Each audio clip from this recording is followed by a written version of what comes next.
Hello everyone, in this video we are going to discuss about analysis and design and of course various methods that are existing to carry out design of steel structures.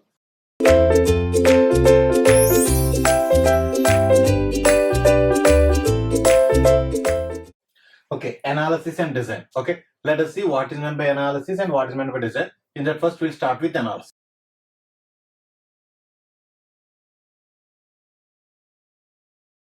So first let me write the definition. Determining the internal effects,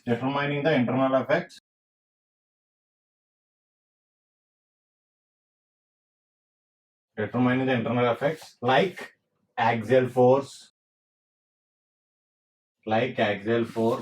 bending moment, shear force,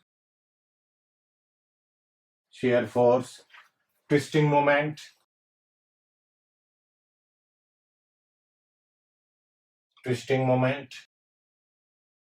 etc. due to externally applied load combinations like dead load plus live load, or dead load plus live load plus either wind load or earthquake load, etc. Is that okay? So this is what analysis is meant by. Okay, once again I'll read out.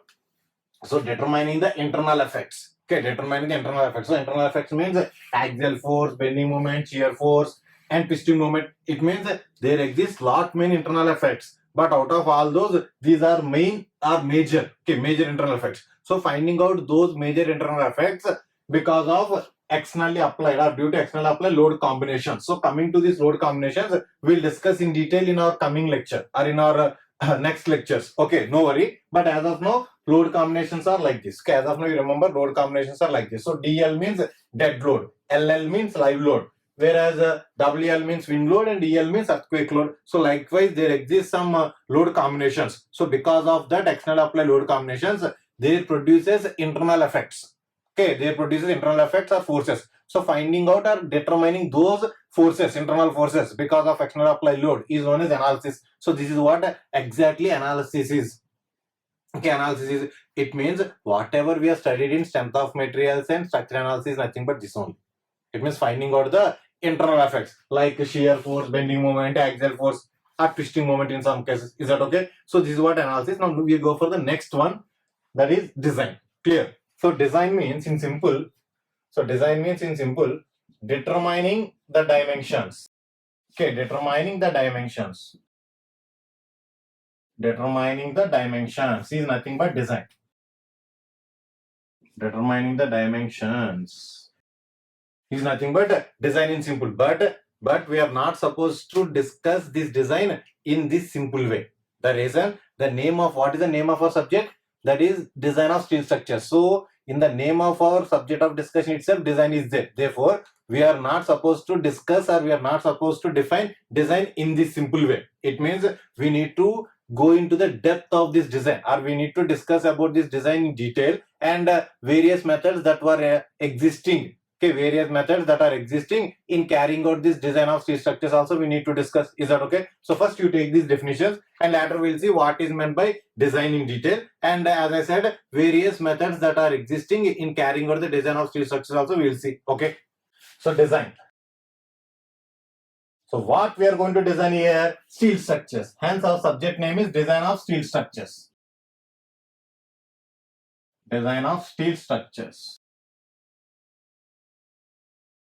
Is it clear? Now in this, what is meant by design? Determination of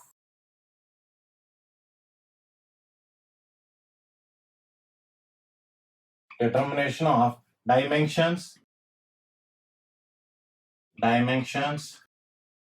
and other required sectional properties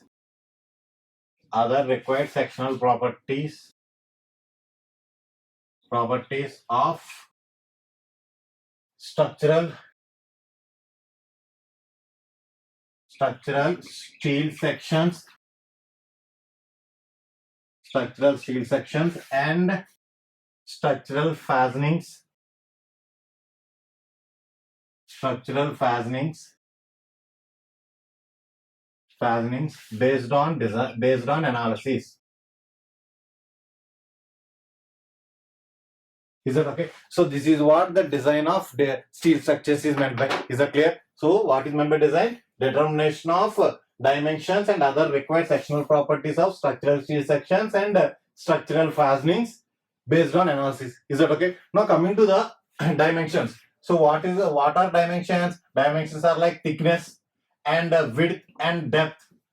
So these are all comes under the dimensions category. So determining the thickness and width and depth of a section is known as dimensions. And what are required sectional properties? Required sectional properties are like moment of inertia.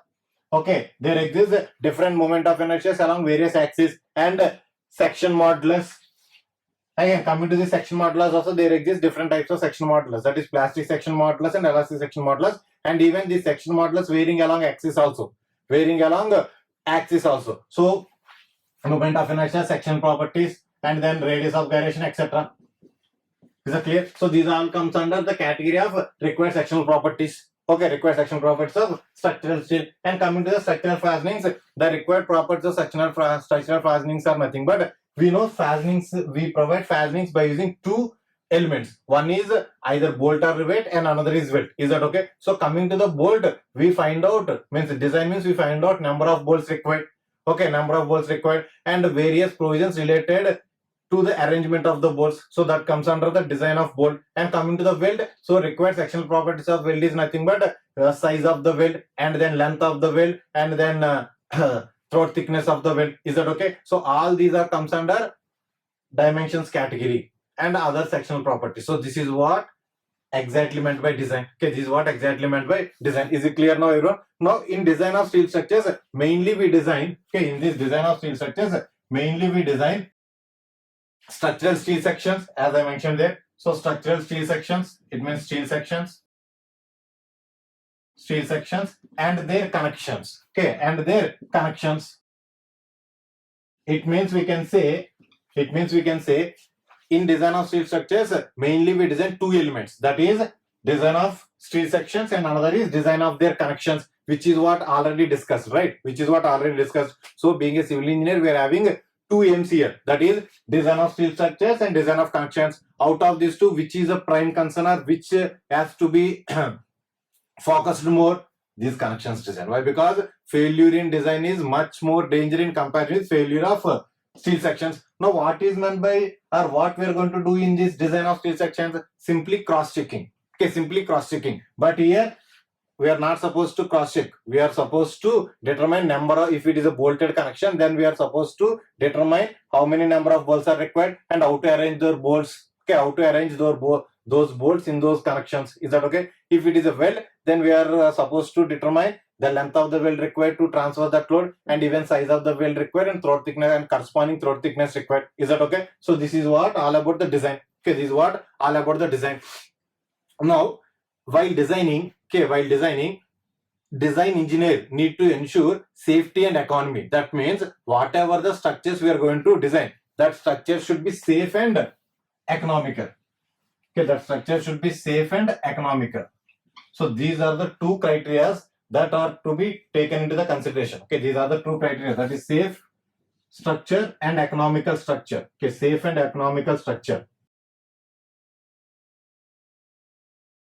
Economical structure. So these are the two criteria that are to be considered while designing any structure. Okay, not only steel structures, any structure, these are the two criteria is to be taken into the consideration. Now what is meant by safe or safety? So safety means no failure. No failure. In any case, the structure should not fail till it serves the design life and purpose. Is that okay? That is what the safety of the structure. Now coming to the economical of the structure is nothing but selection of lightest section. Selection of lightest sections. Lightest section, that is minimum weight per length. Okay, that is minimum weight per meter means weight per length. So these are the criteria to be taken into the consideration while carrying out the design. That is, no failure at any cost till it serve the design life and purpose, and economical means selection of lighter sections, that is minimum weight per length. Okay, is that clear? So this is what the design means. Okay, this is what the design means. Now let us see what are the various methods that are existing in carrying out the design. Okay, so first you take it down. Okay, methods of design.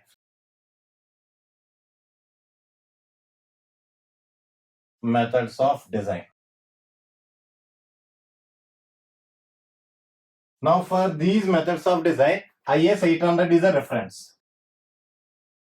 Okay, for these methods of design, IS 800 is reference. It means various provisions related to that particular method were mentioned in this code. Okay, and there exist different editions, that means revisions of this code. We'll see all those, and all those revisions of IS 800 along with the various methods. Okay, various methods that are existing. So first, working stress method. First is working stress method. This method is also called as elastic method, or serviceability method. Serviceability method. Clear, everyone? And we represent this method simply. Okay, we represent this method simply WSM.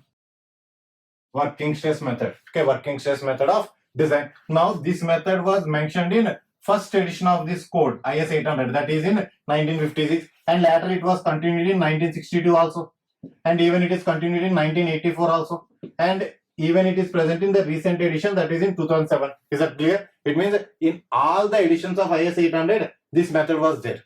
Okay, this method was there. And coming to this method, more emphasis was given. Okay, more emphasis was given in first edition, and even in the first revision and in the second revision. But in this, okay, in recent edition, very less emphasis was given to this working stress method, and main importance was given to limit state method. Okay, main importance was given to the limit state method, and this method is mentioned in only one unit in this edition. It means the first edition is this 1956, and it was later it was revised in 1962, that is in first revision, and second revision was done in 1984, and third revision was 2007. So which is the recent. Okay, which is the recent one. So in this edition, this working stress method was sidelined, and major emphasis was given to limit state method. And as I said, in this edition, this working stress method was mentioned only in one unit. Okay, only in one unit. Is that okay? So these were the various editions of IS 800, and this is about the working stress method mentioned in these codes. Okay, next method. Second, plastic method. It is also called as load factor method. Load factor method. It is also called as ultimate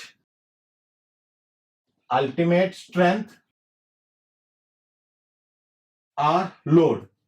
Ultimate strength or load method. Is that clear? So all are one and the same. Plastic method, load factor method, ultimate strength or load method. Is that clear? So we represent it with ULM, means ultimate load method. Okay, ultimate load method. And this method was mentioned in 1962 edition of IS 800 and 1984. Is that okay? So this is the second method. Now coming to the third method, limit state. This method is the recent and advanced limit state method of design, or limit state method. We represent it with LSM.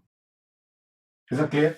So this method is mentioned in 2007 edition, that is in third revision. This method was mentioned exclusively. Okay, exclusively. So coming to this method, in overcoming the limitations of working stress method, this method was evolved. Okay, and in overcoming the limitations of working stress method and plastic method, limit state method has evolved. Okay, limit state method has evolved. That is the reason I said limit state method is more advanced and recent, which is in use. Okay, which is in use at present. Is that clear, everyone? Now in our discussion of design of steel structures, mainly we deal with this edition or third revision of IS 800 and this method, limit state method. But to understand this limit state method, one need to have the knowledge of working stress method and plastic method. The reason for having the knowledge of these two is this limit state method itself has evolved by overcoming the shortcomings of these two methods. Therefore, knowledge of working stress method and plastic method is also required. Is that okay? So first we'll discuss about working stress method, and later we'll go for plastic method,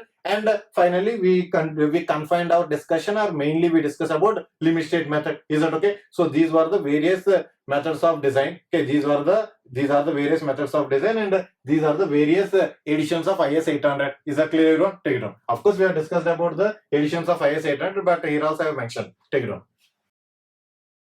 We'll start with the working stress method. Working stress method.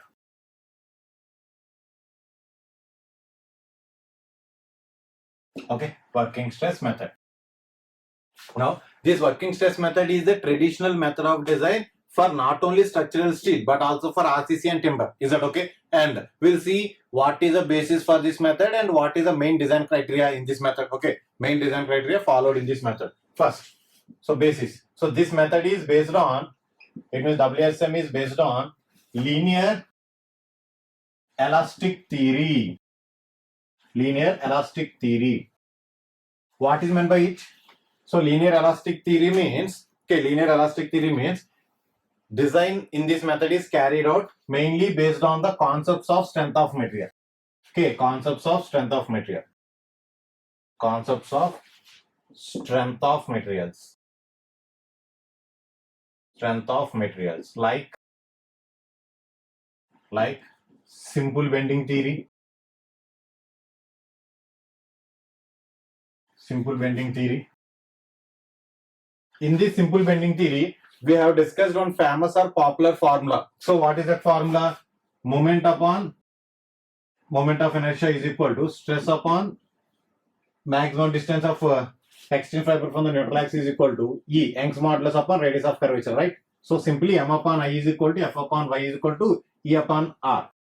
So this is the formula we have discussed in this simple bending theory, and there exists a lot many concepts like this in strength of materials, so etc.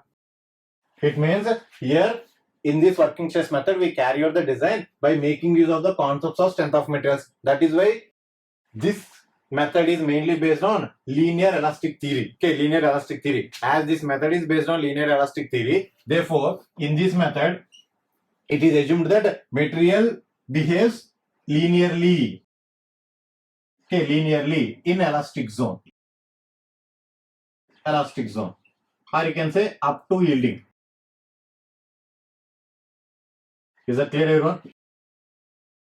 So this is what the main basis for this method of design. So once again I repeat, so this method is based on linear elastic theory. So linear elastic theory means all the concepts of strength of materials what we have studied are valid in this method of design. So one example I have stated here, that is simple bending theory. So famous formula what we have studied in that simple bending theory is this one. So we make use of this type of theories and formulas. Okay, and one more assumption or one more conclusion we can draw from this linear elastic theory is material behaves, or we assume that material behaves linearly in elastic zone or up to yielding. Is that clear? So this is the main basis for working stress method. Now let us see the design criteria in this working stress method. So second point. So the design criteria in this working stress method is working stresses. Okay, working stresses should always less than or equal to permissible stresses. Permissible stresses. So this is the main design criteria in this method. Now, what is meant by working stress and what is meant by permissible stress? So working stress is nothing but stresses induced. Okay, working stress is nothing but stresses induced in that structural element because of externally applied load combinations. So working stresses are due to working loads. Working loads. So working loads means externally applied load. Is that okay? So in this method, those externally applied loads are called as working loads. Now stresses produced because of that working loads is known as working stress. Okay. Now that stress should be less than or equal to permissible stress. Now what is meant by permissible stress? Permissible stress is some portion of yield stress. Okay, permissible stress is nothing but some part of yield stress. So that means we can write permissible stress as Fy by Fos. Here FOS is nothing but factor of safety. Here let me write FOS is nothing but factor of safety. Factor of safety. This is what the FOS means. So now, in steel structures, mainly we design two elements. What are those two elements? One is structural steel members and another is connections. So, if we are designing or if we are carrying out the design of structural steel members, then permissible stress for calculating the permissible stresses, we use yield stress. Okay, we use yield stress for structural steel members. Structural steel. Okay, for structural steel members or for structural steel sections, we use yield stress in finding out this permissible stress. Whereas for connections, we use ultimate tensile stress. Okay, we use ultimate tensile stress or ultimate stress simply. Ultimate tensile stress. Is that okay? For connections. Is that okay, everyone? So yield stress we represent with Fy.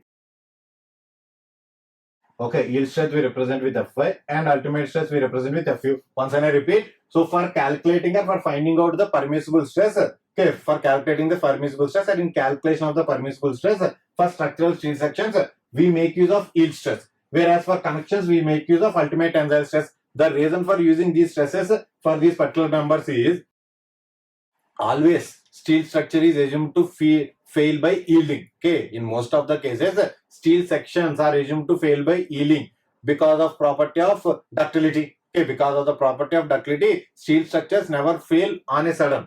Okay, steel structure never fail suddenly. Okay, steel structure never fails suddenly. In most of the cases, or as I said, never. But coming to the connections, the fail, even though steel material is used, but they are very critical. It means the connections are used to join two members. Therefore, connections are very critical or crucial in this total design of steel structures. Therefore, chances are there for those connections to fail suddenly. Okay, to fail suddenly, or you can say in technical way, brittly, fail brittly. Therefore, for connections, in calculation of the permissible stresses, we make use of ultimate tensile stress. Whereas for structural steel, we make use of yield stress. Is that okay? So this is what the permissible stress definition of this, how to calculate permissible stress. But second revision of IS 800, that is IS 800 1984, there exists, or IS 800 1984 prescribes some standard values or some provisions related to the permissible stresses. Now let us see what are those provisions related to the permissible stresses prescribed in IS 800 and 1984. Okay, so first you take down all this. So now I represent all those provisions in tabular form. So first column in that table, type of stress. Okay, next is permissible stress. Permissible stress. So we represent that permissible stress in megapascal, or you can say Newton per mm square. Next is factor of safety in that particular effect. So first one, axial tension or compression. Axial tension or compression. So we represent it with sigma AT or sigma AC. So what is the meaning of it? Permissible stress in axial tension or permissible stress in axial compression. Is that okay? That is the first type of stress. Now second, bending tension or compression. Bending tension or compression, and we represent it as sigma BT or sigma BC. Is that okay? It means permissible stress in bending tension and permissible stress in bending compression. Now third one, average shear stress. That is sigma VA. Sorry, tau VA. Next is maximum shear stress. That is tau VM. Next, bearing stress.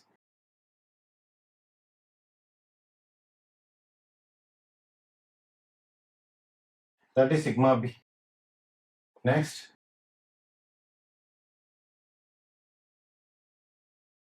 stress in slab base. Is that clear? So these were the types of stresses. Okay, stress in slab base. These were the types of stresses. Now let us see the values for these types. So first, First is axial tension and compression, next is bending tension and compression, next is average shear stress, and the next is maximum shear stress. After that it is bearing stress, and later it is stress in slab base. Okay, sorry, here is a small correction for the notation. Here bearing stress we represent with sigma p, whereas stress in slab base we represent with sigma p. Okay, that's it.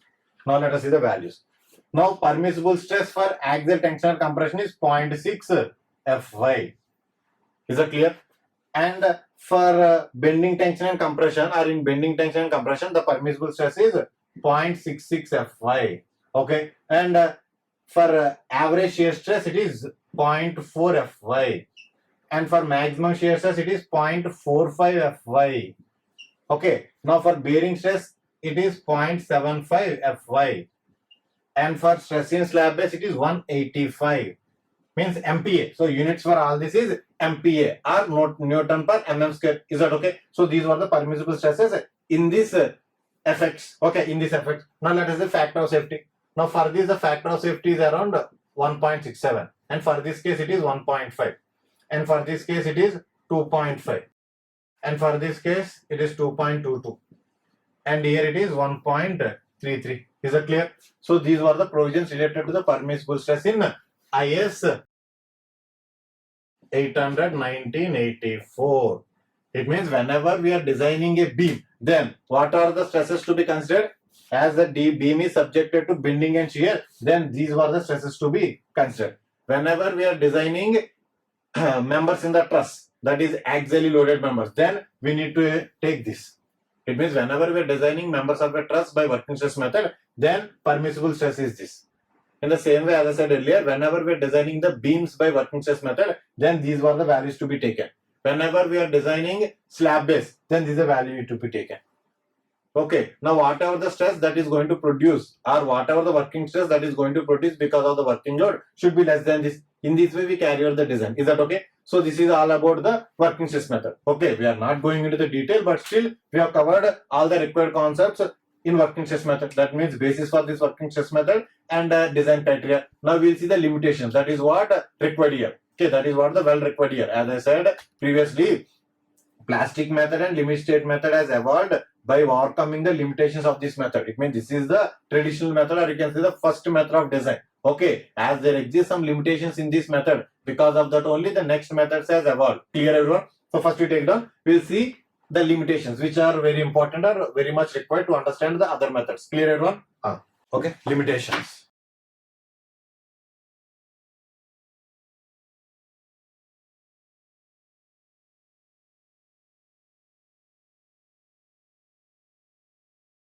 First and foremost limitation in this method is reserve strength.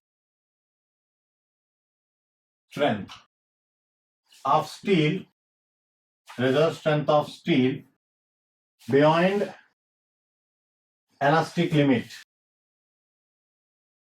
Elastic limit is neither quantified,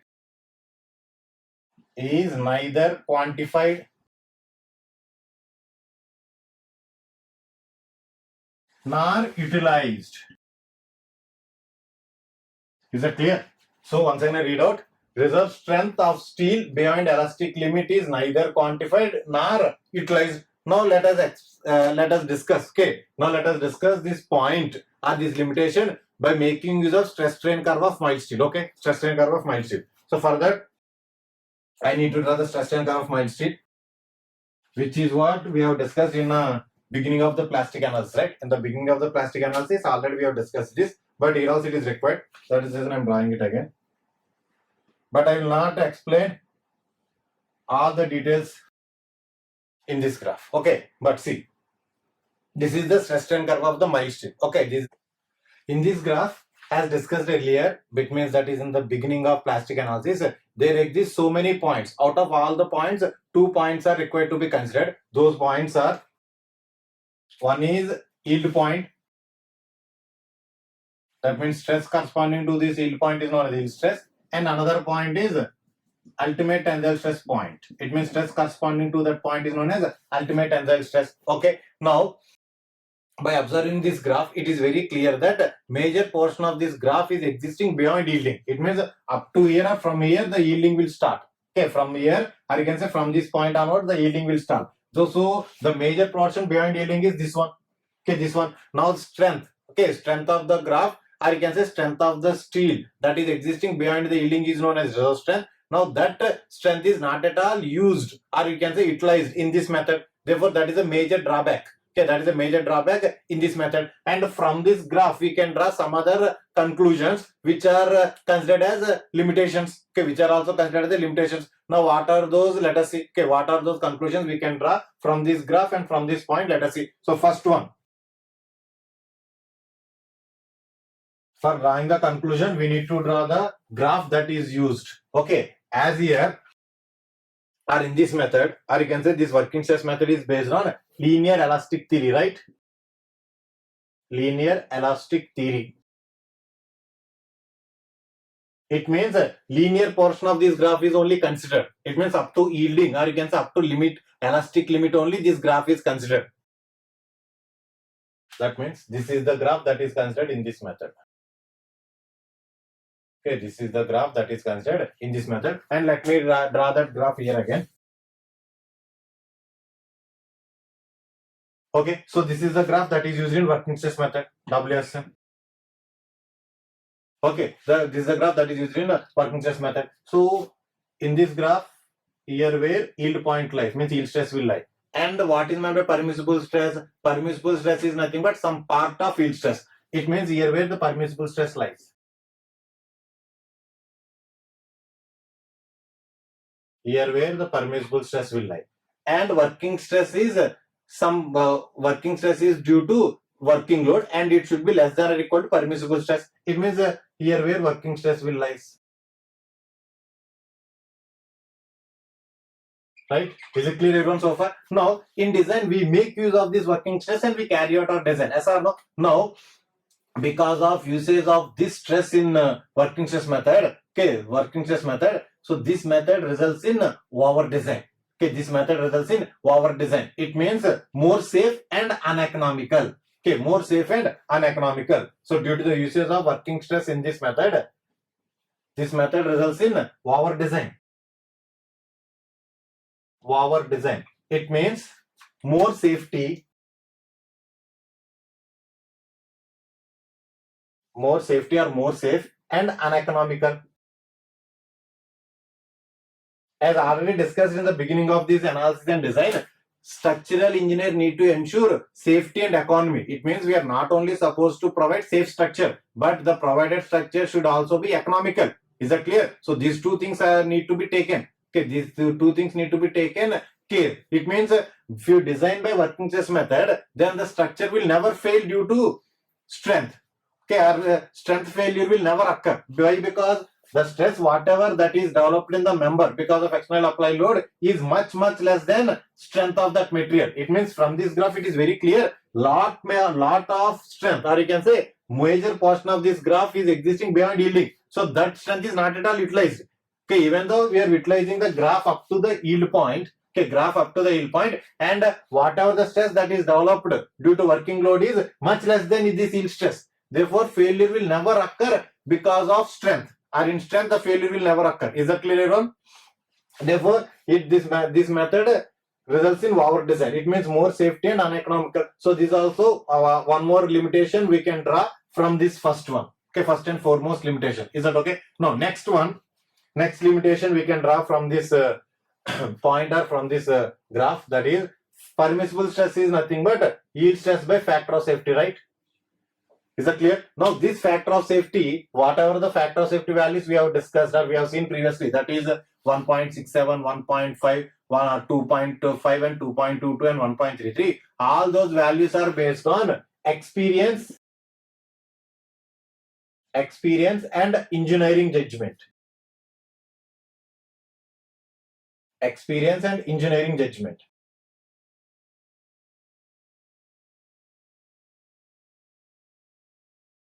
Experience and engineering judgment. Therefore, this factor of safety lacks scientific basis. Is that clear? So as I said just now, 1.5, 1.67, etc. Those all factors are based on experience and engineering judgment. Therefore, they lack scientific judgment. Is that clear? Or you can say scientific basis. This is a one more, you can say drawback. No, one more drawback, or you can say major drawback, or you can say major conclusion we can draw from this foremost limitation, that is design criteria. What is the design criteria? Working stress should be less than or equal to permissible stress. That is the design criteria. So that condition is not going to be realized in all the practical scenarios due to some factors. What are those factors? Let us see. Because of stress concentration and long-term effects like creep and shrinkage and residual stresses, and also other secondary effects.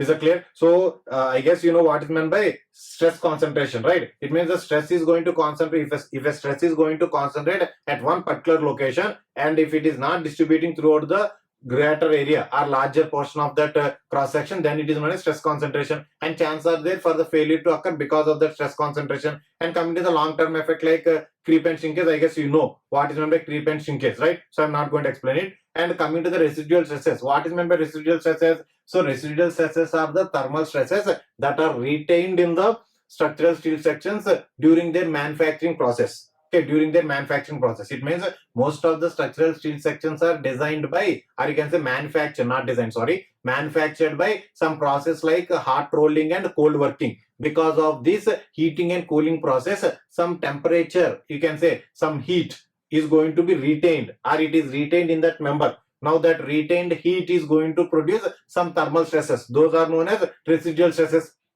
Okay, residual stresses. But in the design of our steel structures, we assume that those steel sections are initially unstressed, but in real no. Okay, in real no. So that is known as residual stress, and some other secondary effects like sagging effect and etc. Now all these effects result in deviation of the material behavior from elastic to inelastic. It means here we assume material behaves linearly elastic. Okay, material behaves in linearly elastic manner, but because of these effects, whatever I mentioned earlier or just now, whatever I mentioned just now, so all these effects try to deviate the material behavior from linear elastic to inelastic. But in working stress method, only linear elastic behavior is considered. Okay, only linear elastic behavior is considered. Therefore, that working stress less than permissible stress is not going to be met.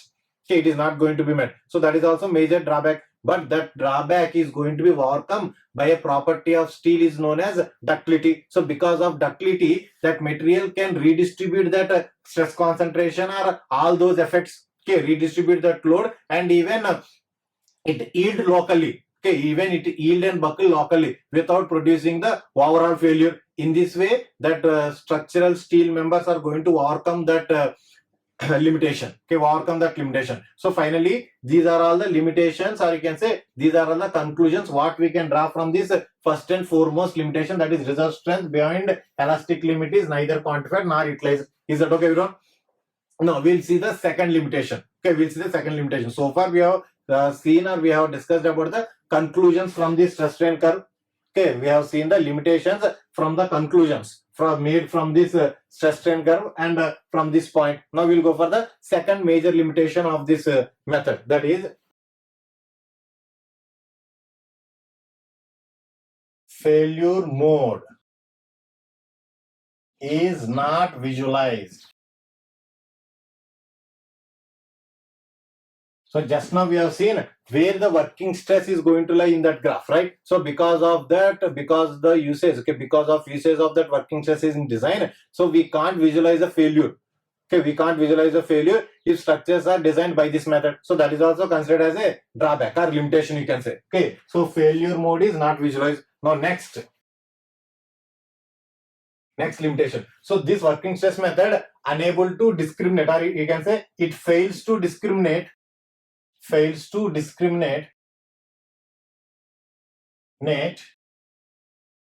between different types of loads.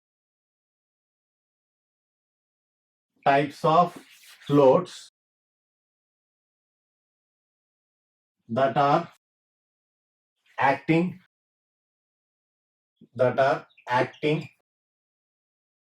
on the structure, that are acting, simply write, that are acting simultaneously.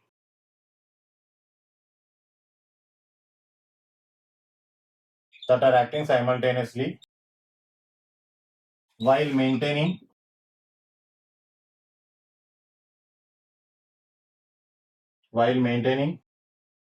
same factor of safety. Okay, while maintaining same factor of safety. So because of this result would lead to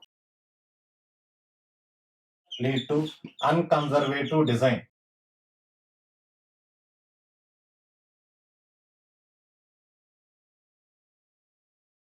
Is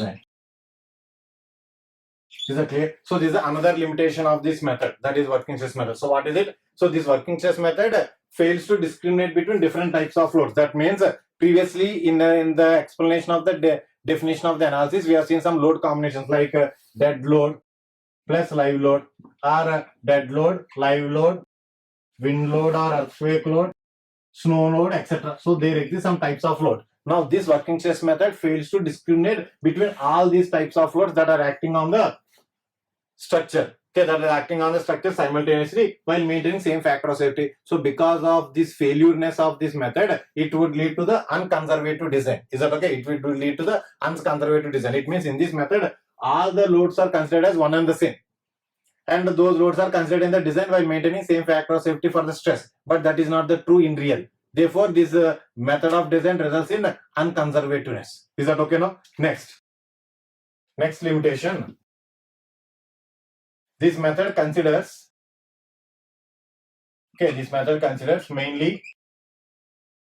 mainly serviceable criteria.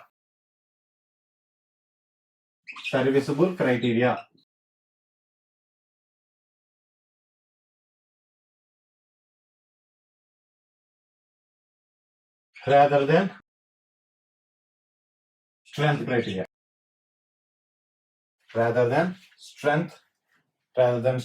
Therefore, this method is also called as, okay, therefore this method is also called as serviceability method.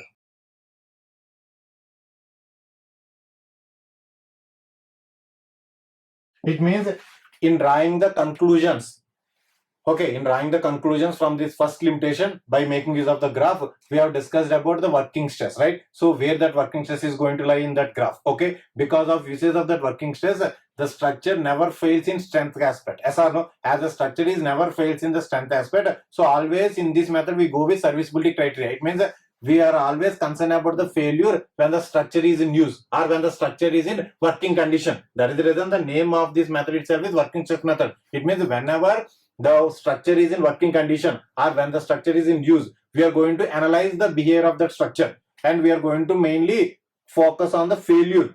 Okay, we are mainly going to focus on the failure in that condition. Means when the structure is in usage or when the structure is in service, or you can say when the structure is in working condition, we are mainly concerned about the failure. Okay, we are mainly concerned about the failure. Therefore, only serviceability criteria is considered, but not strength. Therefore, that is also considered as a limitation. Okay, therefore, that is also considered as a limitation. And because of taking serviceability criteria into the design, this method is called a serviceability method. So these are all the main limitations, or you can say major limitations of this method. Okay, major limitations of this method. So if you see the advantages of this method, so first and foremost advantage, or you can say this working stress method is notable for its simplicity in design as well as application. It means it is very easy to design.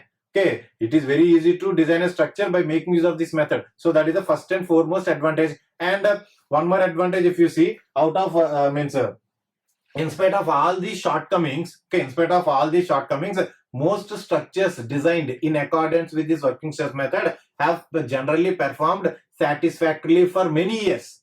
It means, as just now, it means in the discussion of the various methods of design, we have seen the various editions of the IS 800 SR. In that limit state method, as came into the force in our country in 2007. Yes or no? So before 2007, there exist lot many structures. Even whatever the structures that are designed before 2007 are existing even after 2007 also. So whenever we need to carry out the repair work of those structures, okay, we need to have the knowledge of this working stress method. So because of that reason also we have discussed this working stress method. Apart from that, before 2007 also there exist so many structures which are still existing today.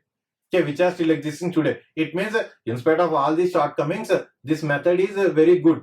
Okay, this method is very good, but first and foremost disadvantage of this method is this one. That means reserve strength behind elastic limit is neither quantified nor utilized. Because of that, this method results in over design. Okay, this method results in over design, which ultimately leads to more safety and uneconomical structures. Is that okay? So this is about working stress method. Okay, this is about the working stress method. Once again, I repeat, one need to have the knowledge of the working stress method to understand the coming methods and even to carry out the renovation and repair of the existing structures. Okay, means constructed structures before 2007. Also, we require the knowledge of working stress method. Because of that reason only, we have discussed this method. It means we have seen working basis for working stress method and design criteria, and later we have seen the limitations, and of course we have seen advantage also. So what is the major advantage of this method? It is very simple in nature. Okay, this method is very simple. Clear everyone? So take it down. So this is about working stress method. We'll see the plastic method, okay, after this. So first you take it down. Okay, next method of discussion is plastic method or ultimate load method. Okay, second method of design, ultimate load method or plastic method. Clear? Here also we'll see the basis for this method and of course design criteria, and later we go for the limitations. Okay, now first one, that is basis. So this method is based on reserve strength. Okay, reserve strength of steel beyond its yield.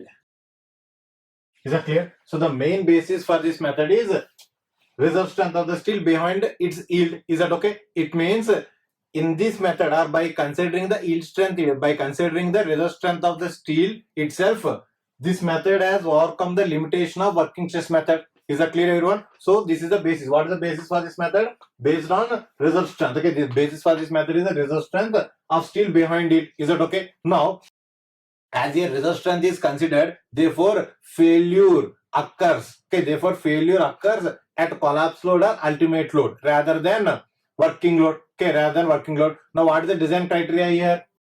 So in this condition, in this method, the design criteria as the reserve strength is considered, therefore failure occur at collapse load or ultimate load rather than working load. Therefore, design criteria in this method is apply loads should be less than or equal to collapse load. And of course, in plastic analysis, we have seen how to calculate this collapse load or ultimate load. Yes or no? So collapse load is also called as ultimate load. In plastic analysis, we have seen various cases for various standard cases for calculation of this collapse load, right? Is that okay? So this is the main design criteria in this method. That is, apply load should be less than or equal to collapse load or ultimate load. And this collapse load is equal to some factor known as load factor into working load. Okay, load factor into working load. So this is the design criteria and this is the formula for collapse load. Now let us see the provisions related to this load factor. So load factor is nothing but a factor of safety applied to the load. That is known as load factor. Now in IS 800 1984, there are some provisions related to this load factor. Now what are those provisions? Let us see. So loads, types of load combinations, types of load combinations, and load factor values. Is that okay? So these load factor values were mentioned in IS 800 1984. Is that okay? So first type of load, dead load, DL. Second type of load, dead load plus live load, LL. Third type of load, dead load plus either wind load or earthquake load. Is that okay? Next, dead load plus live load, dead load plus live load plus wind load or earthquake load. Is that clear? Load factors corresponding to these cases are, if there is only dead load onto the structure, then load factor is 1.7. Okay. Now, if there is both dead load and live load, it is again 1.7. If it is dead load and either wind load or earthquake load, then again it is 1.7. But if there is dead load, live load, and either wind load or earthquake load, then this load factor value is 1.3. So these were the values of load factor mentioned in IS 800 1984. And as I said, these are design criteria. Okay, these are design criteria. Now we'll see the design procedure, or how we carry out the design based on this method. Okay, how we carry out the design based on this method. Okay, with a small example of beam, I'll explain how the design procedure is carried out based on this method. Okay, so first we take it on. Let us design a beam. Okay, let us consider a design of a beam by plastic method. Okay, design of beam. Now, which type of beam to be considered? Any type of beam, let us we can consider. So here I am considering a simply supported beam with center point load. Okay, simply supported SSB, simply supported beam with center point load. Okay, so this is a beam to be considered. Now, first step, calculation of collapse load. First step is the calculation of collapse load or ultimate load, whatever it may be. Collapse load. So that is WU is nothing but load factor into working load. Is it clear? So this is the first step. Next, calculation of collapse bending moment. Of collapse bending moment, or you can say plastic moment.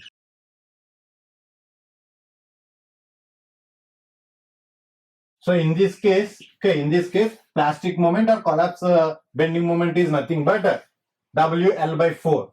But here W is nothing but working load. Clear? W is nothing but working load. But here we are dealing with collapse load. Therefore, plastic moment or collapse bending moment comes out to be WU L by 4. Is it clear? So this is the collapse bending moment or plastic moment. Next step, calculation of required section modulus. Required section modulus. Okay, calculation of required section modulus. So it is calculated. Let us represent with zeta. So this is calculated with a formula that is MP upon Fy. Is that okay? So this is the formula used or adopted for calculating the required section modulus. If you observe this formula, there is no factor of safety for stress. It means in this method, there exists factor of safety for only load, not for material stress. Okay, not for stress in the material, but there exists factor of safety for load. That is the reason this method is also called as a load factor method. It means factor of safety applied to the load is known as load factor. So here only load factor is used, but not factor of safety for the material. But in previous method, if you see, that is in working stress method, there exists factor of safety only for material, but not for load. But in this method, as the name itself is nothing but load factor method, therefore factor of safety is applied for load, but not for material. Is that okay? Clear, everyone? Now, after getting the required section modulus, by taking out the steel tables or by using the steel tables,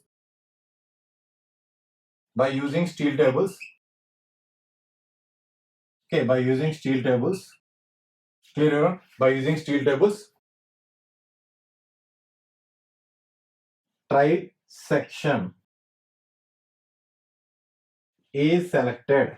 Okay, trial section is selected such that, okay, trial section is to be selected such that section modulus provided, okay, ZP, here I'll write ZP, so ZP provided should be greater than or equal to ZP required or section modulus required. Is that clear? Zeta, simply I'll write Zeta. This is the design procedure of beam by this method. So this is also very simple. Okay, this method of design is also simple, but it is not as simple as working stress method. Clear? Take it down. Okay, this is the design procedure of beam by this plastic method. So one important point to be noted here is there is no factor of safety for the stress in this method. There exists factor of safety for only load. Clear, everyone? So this is the design procedure. Now this is the next point in this plastic method.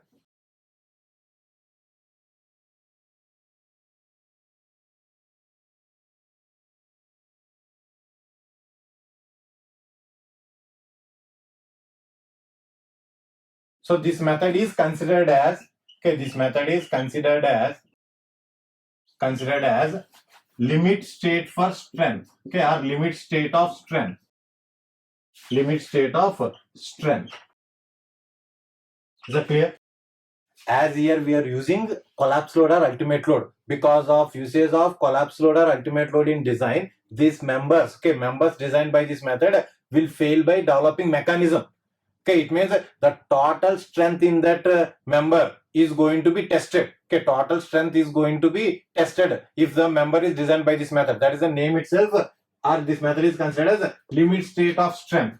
It means there, because of applied load, okay, because of applied load, that is collapse load or ultimate load onto the member, okay, onto that member, limit for the strength is going to be taken place. Okay, limit for strength is going to occur. Okay, limit for strength is going to occur. Now, what is meant by limit state of strength? Just now I discussed failure. Okay, failure by developing mechanism. Okay, failure by developing mechanism. Already we have discussed in detail what is meant by mechanism, or when mechanism will develop. So when the mechanism will develop, when they develop a sufficient number of plastic hinges, then mechanism will develop. Yes or no? So when the mechanism will develop, when plastic hinges are going to exist. Okay, when sufficient number of plastic hinges are developed, then mechanism is going to develop. Okay, when plastic hinges are assumed to develop, if cross section reaches plastic state. Yes or no? If cross section reaches plastic state, thereby reaching plastic state, those cross sections will develop plastic moment. That is MP.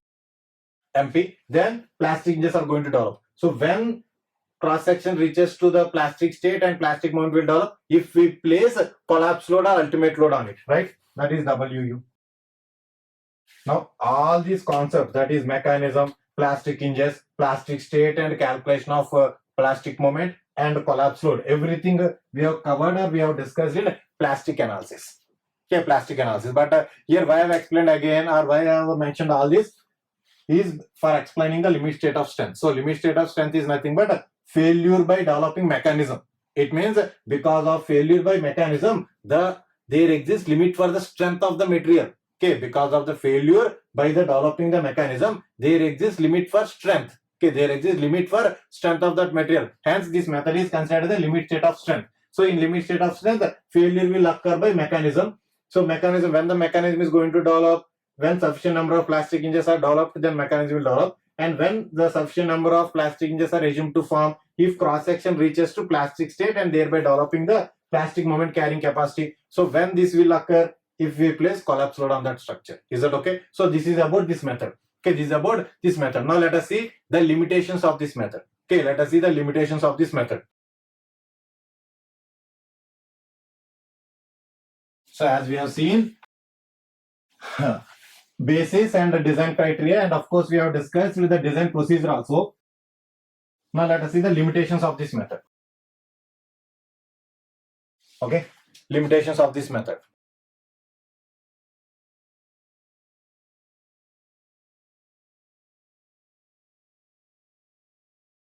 So first and foremost limitation here is this method doesn't consider serviceability criteria. Okay, this method doesn't consider serviceability criteria. Does not consider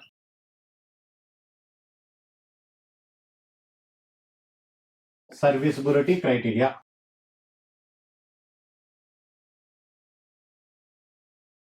So serviceability criteria means deflections, vibrations, fatigue, etc.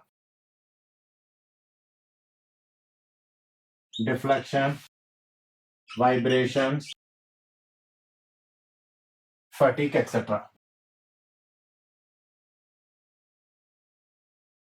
Fatigue, etc. Is that okay? So this is the first and foremost limitation of this method. Is it clear, everyone? It means that just now we have seen this method is called as, or this method is considered as a limit state of strength. It means prime concern is given only to strength. It means that there exists a limit for the strength of a material, but there exists no limit for serviceability.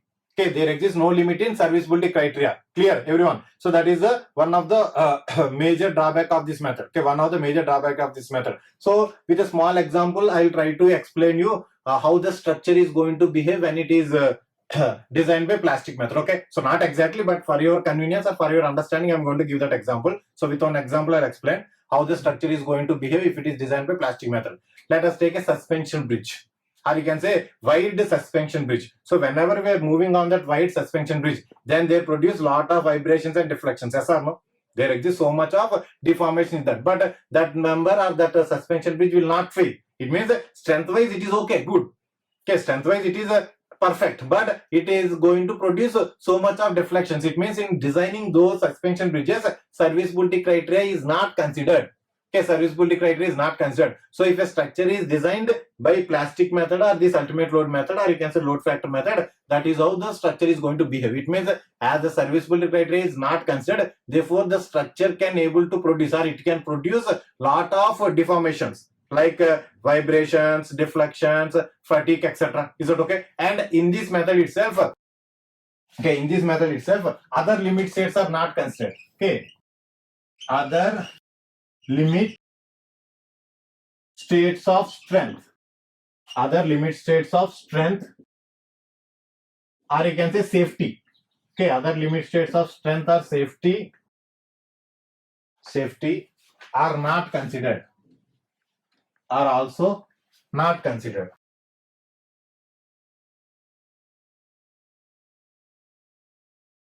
So what are the other limit states of strength or safety, you can say? So as the name indicates, limit state of strength or safety means first is nothing but limit state of strength in bending, in shear, and in axial force or in torsion. So those things were considered in this method. But other limit states means like instability, brittle fracture, etc. So these limit states of safety or strength is not considered in this method. So this is as we have written, this is the first and foremost limitation, or you can say drawback of this method, which was overcome. Okay, which is overcome in limit state method. Okay, after completion of this, we'll discuss about limit state method. Okay, so this is the first. Now coming to the second. In design process, we have discussed there is no factor of safety for material, right? Hence, that is also a drawback. So, no factor of safety, no FOS is applied. No FOS is applied for material. There exists factor of safety only for load, not for material. Is that okay? That is also a drawback. Now, next drawback, if you see, this method is not valid or applied. Okay, this method is not valid for structures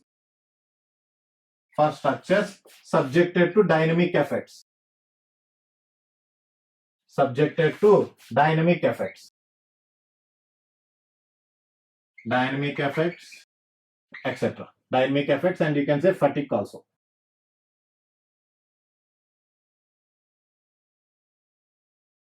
Is that clear? So these were the limitations of this method.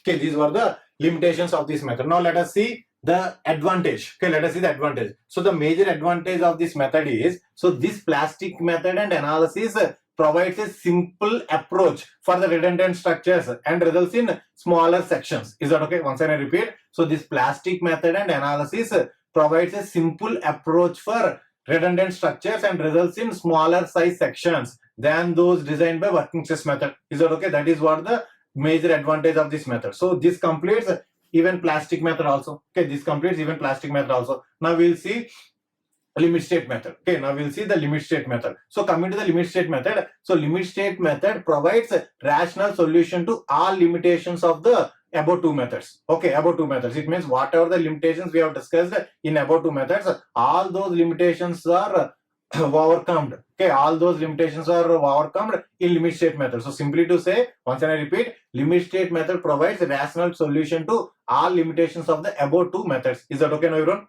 Take it down.